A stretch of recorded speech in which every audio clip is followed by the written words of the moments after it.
s'est bien passé dans l'ensemble, il n'y a pas eu de problème. Le but du jeu était de ramener la voiture et prouver qu'on pouvait faire des grandes distances avec de l'électricité, de l'énergie électrique, et que cette énergie était fiable. Voilà, c'est ce qui a été prouvé, donc on peut dire que ça s'est passé sans problème. Moi, ce que je retiens de ce voyage, c'est vraiment les rencontres. Parce qu'au quotidien, en fait, la technologie faisait qu'au quotidien, on était obligé de faire des rencontres pour pouvoir recharger le véhicule justement en électricité. Donc, et puis la recharge en électricité, ça ne se fait pas à la station en 10 minutes. Donc on restait avec les gens, on rencontrait des familles. C'est pour ça qu'on a retrouvé à un modeste niveau l'idée qu'on se fait de l'aventure automobile telle qu'elle a pu être à ses débuts. Parce que là, c'est vraiment le début un nouveau type d'aventure automobile, c'est d'être avec les gens perpétuellement et de ne pas être avec les vitres fermées, avec la clim, et de partir et passer d'une ville à l'autre. Là, on était vraiment obligé de faire des étapes humaines en même temps que de faire des étapes techniques.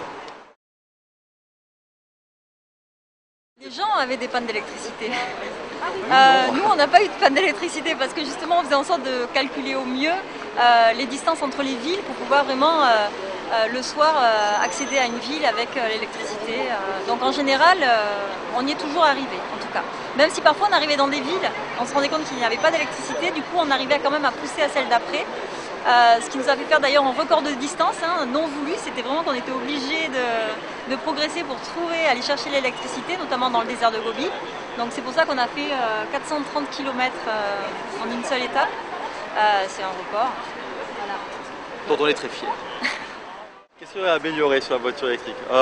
On avait le choix entre des suspensions renforcées ou des suspensions surélevées.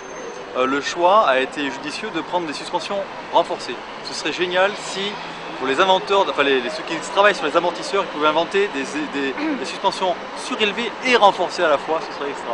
Bon, on peut dire qu'on roulait sur des pistes défoncées, voilà. Mais, dans des conditions extrêmes.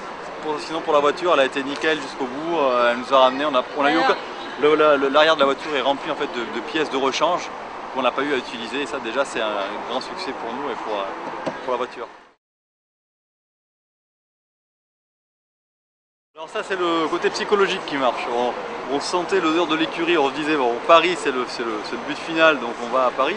Si par exemple demain le patron de Venturi nous dit qui nous écoute, peut-être on le dira un peu plus fort tout à l'heure, nous dit de la semaine prochaine vous partez traverser l'Afrique, on repart sans problème, on sait qu'il y a du matériel qui suit derrière et puis on est partant pour une nouvelle aventure sans problème. Il y a un soulagement d'arriver et surtout on est heureux pour Gildo Pastor Palanca parce qu'il nous a fait confiance pour amener ce véhicule ici, donc ça c'est très bien, mais il y a quand même une nostalgie aussi. Voilà, le voyage est fini et c'était un beau voyage.